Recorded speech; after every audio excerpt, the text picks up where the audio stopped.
How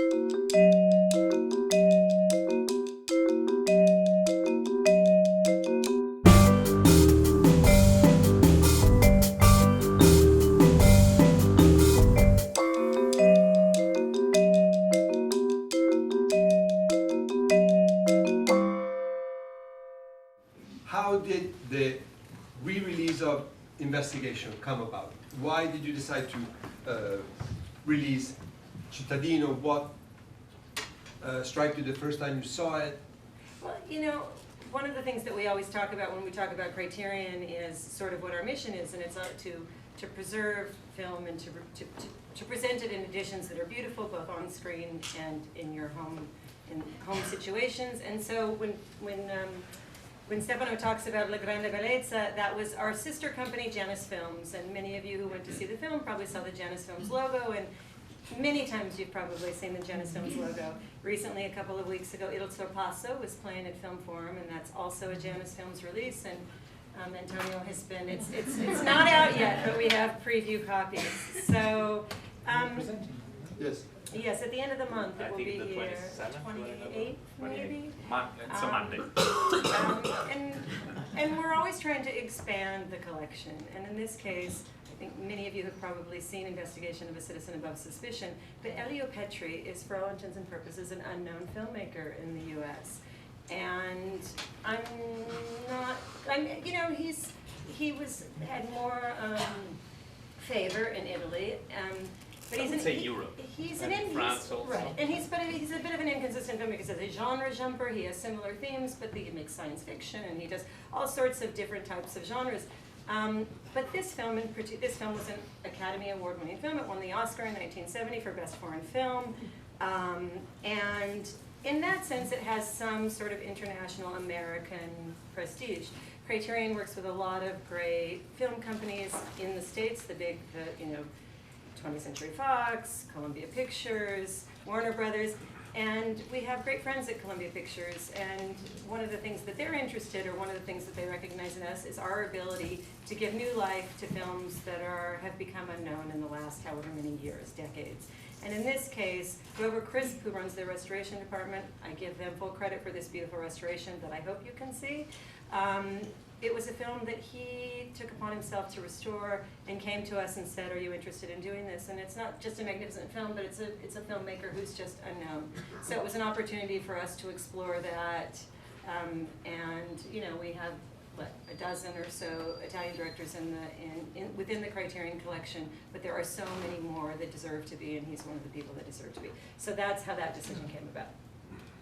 What can people find in the Criterion edition aside from the feature film? Well, did you add extra content? It's absolutely packed. And one of the things that we try to do whenever we do an edition like this is to educate you a little bit about the filmmaker and some of the things about it. So there's a documentary on Elio Petri, and everybody is in it. Bertolucci's in it, and Robert Altman's in it, and Florina Balkan, who's in the film, is in it, and there's excerpts from Jean-Marie Volonté that are in it.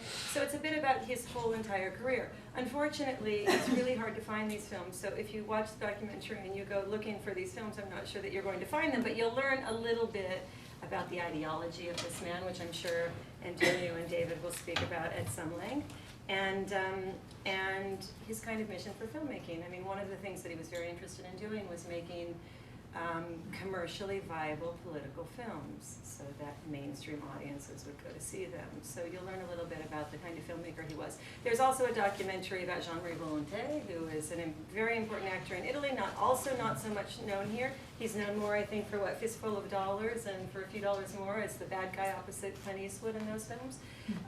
But he was in 5 films of Petri, 4 features and 1 strange little documentary about Giuseppe Pinelli, which I suspect you'll also hear a lot about. So there's a documentary about Volonté, and then there is a very significant historical context that parallels this film. This film was made before an important political incident in Italy.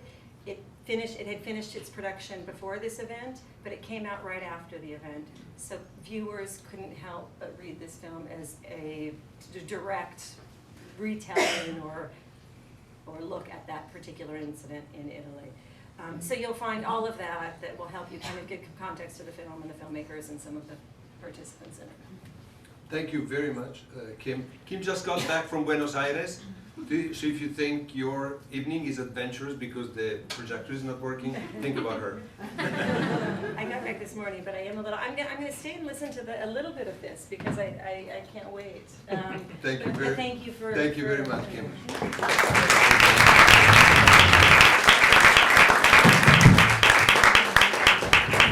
So David, let's talk about the incident. For our friends here who are not familiar with the incident and the surrounding history. Can you fill us in a little bit? Yeah. Well, let me start with my own autobiographical narrative about this film. I saw this film in 1978 when I was a graduate student in Italy. I saw this film in 1978 when I was a graduate student in Italy. I was 25. It was quite late because the film was already 8 years old. But everybody was talking about it. They said, you've got to go and see this film. It's run many times, but it's a really important film about us. And what they meant, these are my friends on the left, this is a film about the left, political activists, and the way the police keep tabs on you. They tap your telephone, they keep records on you, they arrest you on false charges and so on. What was this all about? Well, the event that Kim alluded to was a bomb that went off in a bank, in the agricultural bank in Piazza Fontana in Milan on December 12th, 1969. And as Kim said, this film had already been shot by then. It was in post-production, so there's no way that that event influenced the film. But the film was released in January 1970, and immediately people who saw it connected it with not the bombing itself, but the police investigation that followed it. So, what's this all about? You need to go back, I suppose, to the Cold War here. We're talking about 1951-52. From that time, the US government, US Department of State, became concerned about the possibility that Italy might fall into the hands of the communists. Italy had the largest communist party in Europe after the Second World War, similar size to France, but it had a greater social presence than the French Communist Party. And the anxiety from the point of view of the United States and NATO, which of course was formed in 1949, was that the Mediterranean as a strategic area should not fall into the hands of communism. The communists dominated the entire part of Europe up to the Adriatic coast on the other side. So Italy was very near the kind of possible infiltration of this influence, as of course was Greece. So, and of course Italy had a strong communist presence in the resistance of 1943-45, as had Greece. So these were both countries that looked dangerous. In Greece, 1967, I think it was, the coup took place when a right-wing coup led by a military junta, a group of colonels, took power. And so if we kind of fast forward to 1969, actually fast forward to 64 or 65, a series of events took place in Italy that made both NATO and the US Department of State and other people watching Italy very nervous that there'd been what was called an opening to the left in 1962. The Christian Democrats, the ruling party, had admitted the socialists as partners in government for the first time. This was the Fanfani government of 1962. And a number of people were very nervous. Okay, the socialists, they're quite close to the communists. They've been a formal alliance with the Communist Party till 1956. If they're coming close to power, that means the communists are next to come in. So what this led to was what was called very soon after this, the strategy of tension. And the strategy of tension means, this is the strategy of tension. Tension is mounting.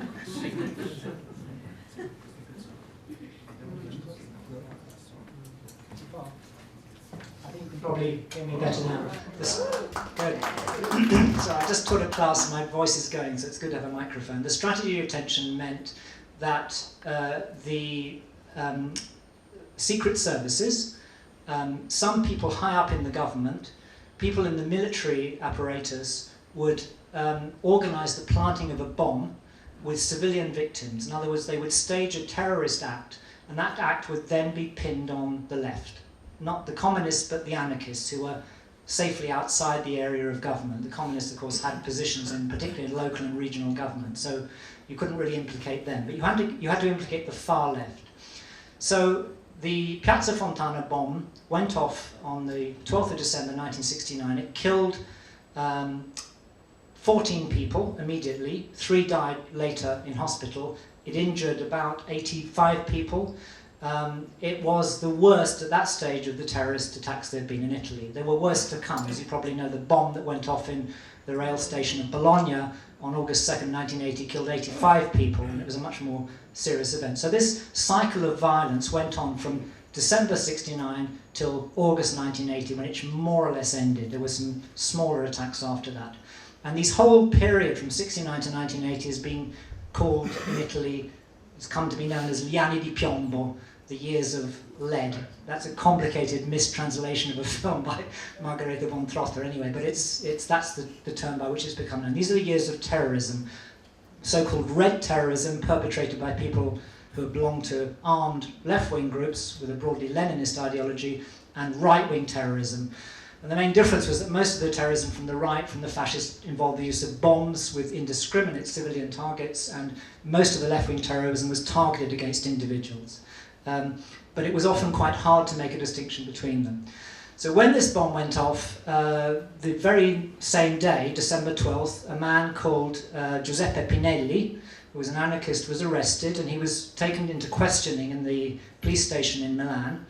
And he was, after 3 days of interrogation, late at night, I think just before midnight, he fell, or his body fell from an upper story window and fell on the ground, and he was pronounced dead. The investigating policeman, the chief of police in charge of this, was called Luigi Calabresi, and immediately there were suspicions among left-wing groups that Pinelli had been beaten up and thrown out of the window, murdered.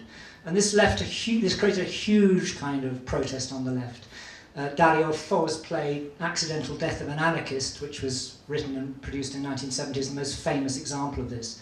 And the Fo play is a kind of farcical restaging of this, where Pinelli is clearly pushed out of the window, which is what, of course, most of the left believed.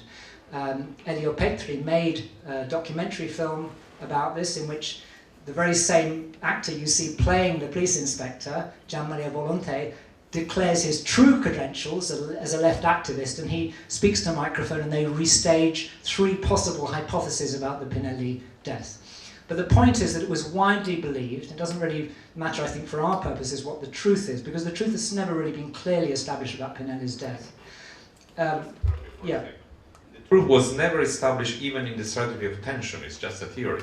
Nobody ever demonstrated that it was the state or the government. It's just a theory. This is where we're going to very important. This is where we're going to disagree, because I think there is evidence that there was a strategy of tension. I think it was demonstrated in a number of trials, but this is where the polemic starts. But if I could just finish, and I'll let Antonio tell his version of the truth. My version is that the strategy did exist. There was collusion at high level between senior officials in NATO, the American government, people high up in the Italian political system, not the entire political class. I think that's a fiction, a fantasy, that everybody in the Christian Democrats knew about this, but some people clearly did. One of them, I think, was Giulio Andreotti, but anyway, this is a whole other story. And the strategy was designed to discredit the left and ultimately to forestall the possibility of a left-wing revolution in Italy. In other words, it was designed to create fear, panic, vilification of the extreme left, and a kind of anxiety that would generate a kind of consensus towards normalization, the rule of law, a stable political system. In other words, a continuation of what Italy had had since 1946. So, when Petri's film came out, and they didn't know anything about Piazza Fontana, people immediately said, okay, this is a story about a policeman who's corrupt. He arrests arbitrarily a known left-wing activist who's been in demonstrations and tries to pin his own crime on this man. It's exactly like Calabresi and Pinelli. That's the story. Sorry, Calabresi, I should also mention, was himself killed by left-wing, again not quite clear who the mandanti and the perpetrators was, but he was killed by left-wing activists, probably linked to the group Lotta Continua in 1972. So he died, he was 30, still in his 30s, I think, relatively young. late 30s, and he was killed. So this was a cycle of killings, and a very, you know, I mean, on anybody's account, a very unpleasant series of events.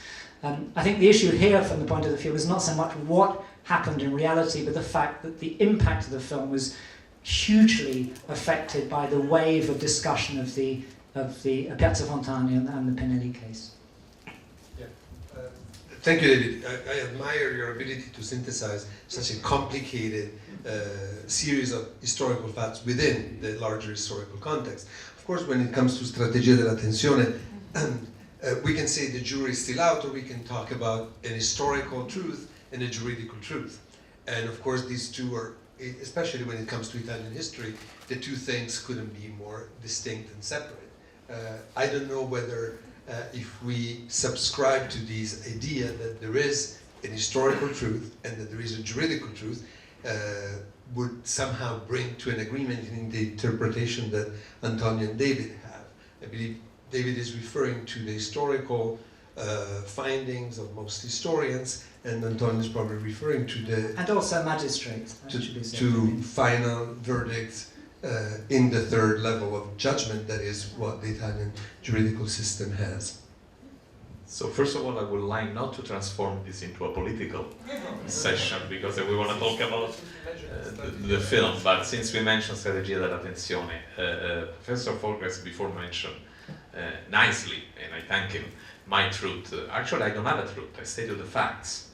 There are several, no, I'm not kidding here. There are several assassinations committed by communist terrorists and fascist terrorists. This is a fact. All the rest are theories.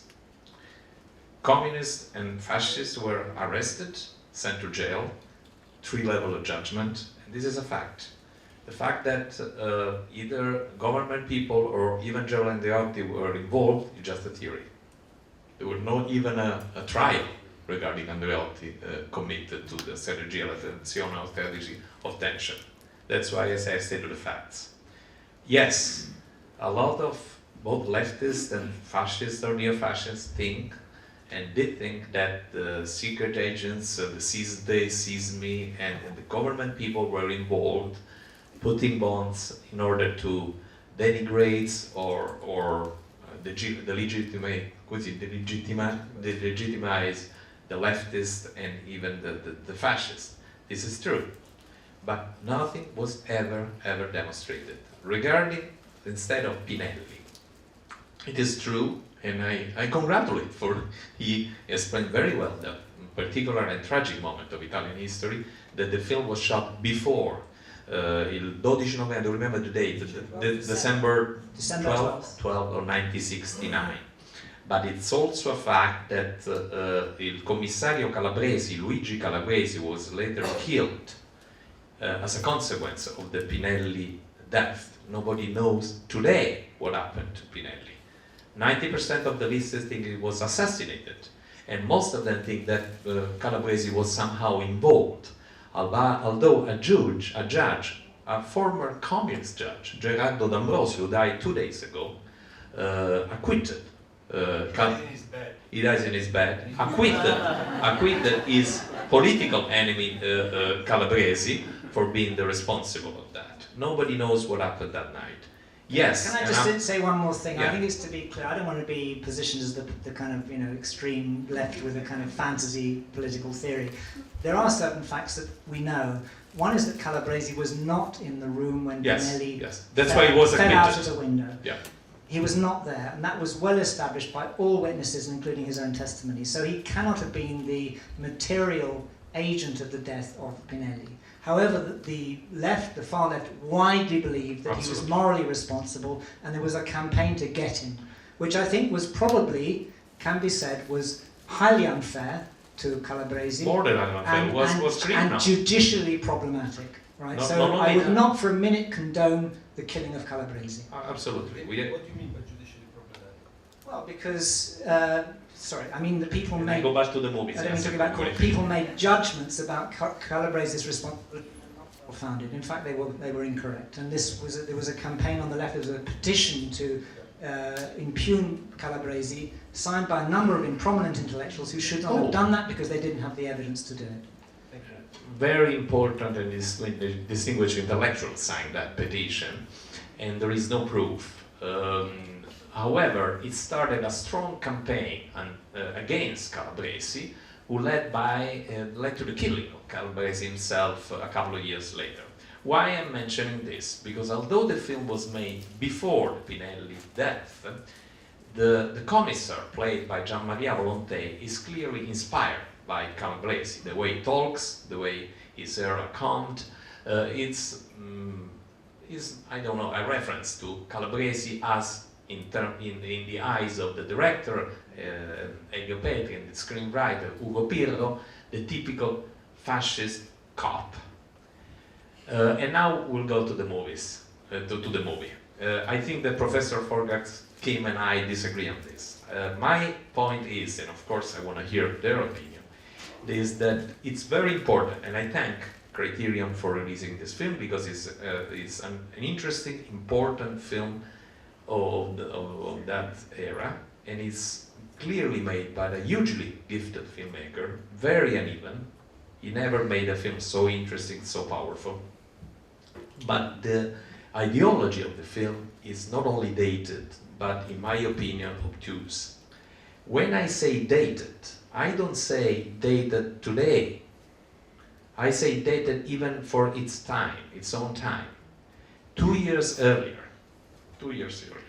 Pierpaolo Pasolini wrote a famous letter to the Giovani del PC, to the young people of the Communist Party, where he wrote, and I have the letter here, so it's a very famous letter that of course upset a lot of leftists. Quando ieri, I'll say in Italian and ask Professor Albertini to translate because it's much better than me, a Valle Giulia is a famous place where the Faculty of Architecture is in Rome. Avete fatto a botte coi poliziotti. Io simpatizzavo con I poliziotti. When yesterday at Valle Giulia, at the Faculty of Architecture, you engaged in a riot with the policemen, I was on the side of the policemen. Perché I poliziotti sono figli dei poveri. Vengono da periferie, contadine o urbane che siano. Because the policemen are the children of the poor. They come from the outskirts of the city, whether they be urban or in the countryside. Quanto a me, conosco assai bene il loro modo di essere stati bambini e ragazzi. I know very well the way of being children and young boys.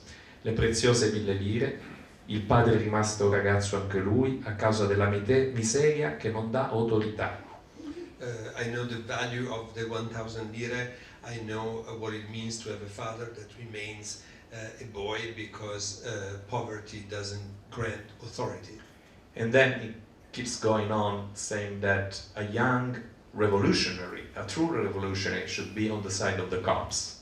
And because those revolutionaries who were protesting in Valle Giulia were just privileged people. And the last line is: bella vittoria dunque, la vostra. In questi casi ai poliziotti si danno I fiori, amici. Great victory was yours. In cases like this, you should have given flowers to the policemen. Why I'm saying this? Because in this film, which again I want to repeat, in terms of filmmaking is extraordinary. There is this incredible score by Ennio Morricone, the writing is interesting, and the dialogue is always well acted by Volonté. By the way, in terms of direction, one of the most interesting things was to have the lead play like a character actor. It's totally over the top, almost grotesque. Why I'm saying this? Because in this film there is a very Manichaean approach. The cops are all fascist and ignorant and obtuse, and of course on the other side there are the romantic dreamers who are the victims of the cops. And I'm reading now another line, and this is from an American film critic, not my theory. This is Roger Ebert, probably you all know him. And this was when the film was released. By the way, it is true, it won the Oscars for Best Foreign Language, and it was also the second prize in Cannes, the special prize of the jury. The winner that year, you know, Kim, which was? MASH by Rhoda Altman. and in the jury there was Kirk Douglas. I'm curious to hear what he thought about this film. This is Roger Ebert. Petri left wing. Politics are led to the film's major weakness. It is one-to-one equation of police authority and fascism. This is the weakness degree of the film. The inspector has a passionate speech, for example, in which he totally identifies liberalism with sexual deviation. This is too simple-minded and obvious to work, and we're irritated with Petri for not being more original. But setting this aside and seeing investigation simply as a study of personality, we quickly find ourselves involved. So my point is that if we manage to get over with the dated ideology of the film, we find an extraordinary work of filmmaking. If we still titillate ourselves with those ideas, we go back before the film. Even Pasolini 2 years earlier was much more prophetic and illuminated, I think. David, you probably saw this coming, the whole thing about Valle Giulia. By the way, we talked about this yesterday, and we had the presentation of this very interesting book about Italian photography of the 20th century, and David decided to start, I believe, with a series of photographs taken exactly at Valle Giulia. And so it was such a pivotal moment in the history, not only of the protest movement in Italy, but in the history of Italy itself. And David, maybe you, of course, you can answer Antonio, but I would also like to ask you your own assessment of ideological cinema or politically engagé cinema of Italy between the 60s and the 70s, and how would you collocate this film within that genre that was incredibly important in the development of Italian cinema? Yeah, that's a tough order. So you decide what you want first. Firstly, well, I don't think I'll reply on the Pasolini text is a very famous sort of poem in prose, as it were, about the Valle Giulia protests. It's not, to me, the best thing that Pasolini wrote. I find it problematic. You know, there's some truth in it, but it's not the whole truth. Again, there's another truth, which is the motivations of the protesters in that, and I think that has to be taken into account. Are we on, or we don't know? So I'm sorry about this, protracting this suspense. It's a bit like the movie, really. You know? You're not going to know who did it until you see it. We're recording everything anyway. A couple of points then. One about the film itself. I'd just like to pick up on that, and then about the context of political cinema. The film itself, it doesn't seem to me so dated. I mean, obviously I have to disagree with you about that. It doesn't seem to me so dated. Actually, Kim sent me the new transfer, which apart from being a great transfer, it looks wonderful. Is, I would add, it's got this wonderful documentary, which I'd seen before because it's been around in Italy for a while, but it's a great, sort of like a feature length, isn't it? Almost documentary about Petri, incredibly informative and really interesting, and very moving to see an older Florinda Balkan, the woman who plays the young lover of the policeman who dies in the first 5 minutes of the film, but then we see various flashbacks later on, to see her as an older woman talking about herself. I guess three things about the film I find very striking and still very contemporary. One is the visual style. It's got these sort of neo-noir film look to it, deep shadows, strange angles up and down, stairwells, tracking shots above people's heads, with some variations on that, some extreme close-ups, the camera just above somebody's face, the sort of sweaty brow of Gian Maria Volonté really in camera. And that creates part of the kind of grotesque, almost surreal feel of the film. This isn't a realistic film. We're in the realm of kind of slightly surreal satire. And I think it's actually quite close to Sorrentino. When I saw Il Divo, Sorrentino's film, I immediately thought of Investigation of a Citizen Above Suspicion. It's almost like he was remaking that movie as a political movie, and whenever... Yeah, I can imagine. I mean, he's Petri is the kind of godfather of Sorrentino. So if you know Sorrentino's work, you'll see a lot of that in Petri. And that's why I think it's contemporary. It's survived very well.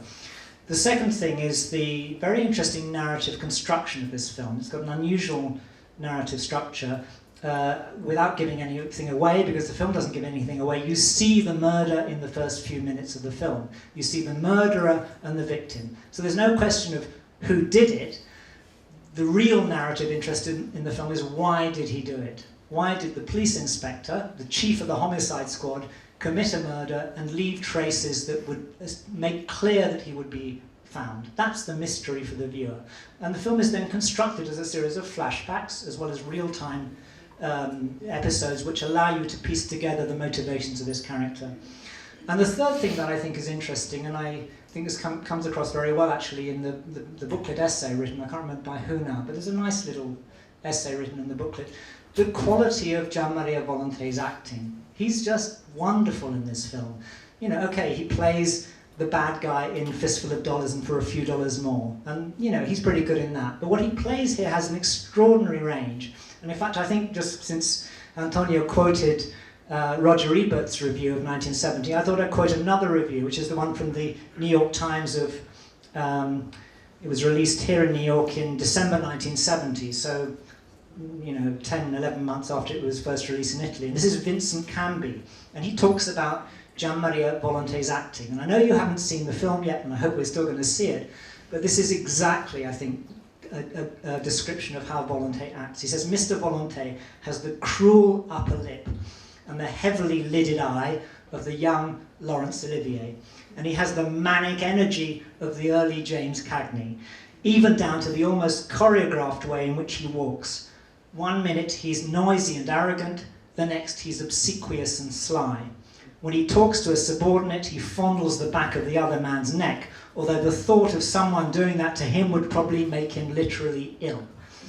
It's a fine performance, full of stylized detail, like the movie it helps to define. And I like this review. I think I agree with that definition of it completely. I agree with everything you said, especially in the beauty of the construction, the originality of Pirro's screenplay. And I want to reiterate how beautiful is this film to look at. But I would like to add a couple of things on ideology of films and the fact that I mentioned that it's dated ideologically, not in terms of filmmaking. A year later, another filmmaker, Stanley Kubrick, did Clockwork Orange. And there are some similarities. The idea of power, the grotesque, the morality. What makes the difference is not the difference in talent between Kubrick and Petri, but is the source, the original source. One film is about free will. I'm talking about Clockwork Orange, of course. Can we force a rapist and a murderer to become good? It's a moral issue, it's a spiritual issue. If you remember well the film, nobody objects beside the priest and say, you cannot do this. Even if this guy will never commit murders again, this is a crime, it's another way of committing a crime. And it's an eternal quest, the idea and the longing for a world with no evil. It's an impossible goal, of course. Here, the premise will be the same, a meditation upon good and evil, and more important, upon power, the generation of power. Where it goes wrong or where it goes dated, once again the ideology, not the film, not the quality of the film, is that is too much interested and in love with the idea to demonstrate how good is one side, how bad is the other side. And this is the weakness of the film, in my opinion. Going back to the ideology, I think that when a film and the talent of the filmmaker overwhelms the message, you can even do a Nazi film and you can do a good film. I know it sounds provocative, but Leni Riefenstahl made horrible in terms of content films, abominable. But I dare anyone to say that she was not a gifted filmmaker. And you can say the same also on the other side. A lot of great communist filmmakers, a lot of great propaganda Marxist filmmakers. I remember the famous line by Pauline Kael in Battle of Algiers, that she wrote that Gillo Pontecorvo is the most dangerous kind of Marxist, he's a Marxist poet. So it has never anything to do with the idea. If your talent overwhelms, overcomes, superates the message. It happened with a lot of Marxist filmmakers and poets and artists. It happened even with a Nazi filmmaker. So if we go back to the films of the 70s and the ideology of the 70s, luckily we forget and we have forgotten most of these films because they're terrible. And the reason is there were not a lot of talents. Even great filmmakers such as Bertolucci made not so good films. If you think of Partner, even if you think of the Italiani brothers and some of their earlier films, when their ideology was more important than the story, than the quality of the filmmaking, than the idea of sharing an emotion, they failed. Why don't we remember films from Gianni Amico, for example, Faliero Rosati? I could go on with several names. We don't remember them because they were bad films. They were made only to send a message, and the message was always the same. Now we remember this film because Petri was a brilliant filmmaker, not because of what he said. You want to see it. Great. I think this discussion you guys had was absolutely fantastic about an incident I know nothing about and a film I haven't seen yet. But the biggest laugh you got when you said there's a difference between fact and the truth. Václav Havel said that you should pursue people who are pursuing the truth, but flee quickly from those who have found it. This sounds like the point you are making, I think, very well. Thank you. I don't have an answer. Oh, sorry. I think it was a comment. Thank you. Thank you. Yes. When you restore a film, does it stay restored or does it deteriorate again? This is a question for Kim. Our No microphones are not microphone. working. Project. I've got a loud voice. So what happens now, there's two types of restoration. There's film restoration, which actually happens on celluloid, which happens rarer and rarer all the time. And there's digital restoration. And essentially, the process is that you take a film strip and you scan it, like you scan a piece of paper, and it is scanned at incredibly high resolution, so more than we'll ever be able to see with our eyes. This was at 2K, that means 2,000 whatever pixels per whatever it is, and you know those kinds of things I never 1280 by whatever. But the point is that the resolution is profound, and that work, the restoration work is also at that level. So you can see more and clean more and fix more, and that restoration is preserved, and it is. Just like we have numerous redundancies, so we back up upon backup upon backup upon backup these digital formats. And like anything else, like film, digital files are susceptible to age and time. We don't know what's going to happen to them, but we back them up continuously because what happens, unlike film where you actually have something that you can go back and rescan, if you drop a frame, for example, if something disappears in the file, if you don't have a backup of that, what do you do? Because film continues to deteriorate. So this is the new world that we live in on film restoration. In terms of Criterion, the work that we do, we're primarily working at the digital level because we mostly don't, the Janus Library has a lot of films, but we only own North American rights for those. We are not the rights holder for the actual film materials. So we're not working at film restoration level. It's important to do it. People are doing it. Marty Scorsese Cinema Foundation is working at the film level, and people are preserving that because it's important to do so. But the reality is right now, if you went to most theaters, you're not seeing film, you're seeing digital projection. So this is what's happening in the world. Thank you, Kim. Yes. In the story, is there any evidence that the American CIA was trying to influence any elections, any politicians or assassinators? Doesn't allude to that at all. That was just my context, my truths. No, definitely not in this film. It's not No. into. In an Oliver Stone film called JFK, say we tricked the election in Italy in 1948, but this is Oliver Stone. different from the truth. Yes. The musical score adds to the movie. I've never forgotten it. It's one of the most beautiful Morricone. If you want, I sing for you. Thank you. And I wouldn't say it's beautiful. No, It's beautiful, isn't it? it's atmospheric. It's eerie. No, it's perfect for the film. Yeah. And Can that's I- what the soundtrack has to do, right? Can I add one little thing? Yes. Before I mention the Taviani brothers, who I adore, I think they're great masters of Italian cinema, but I forgot to mention which film I was talking about, Sotto il segno dello scorpione.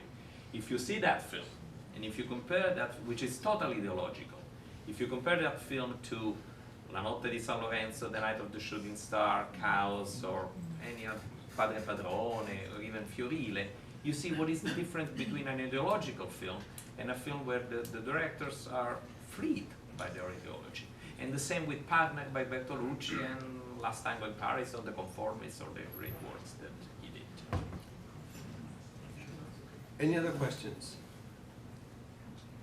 David, do you want to say something about the... Well, I didn't answer about political cinema, Yeah. so my And whether you would agree- 1 minute version Yeah. of this is to say, I take Antonio's point that if a film is kind of explicitly ideological, it often undermines itself. I agree.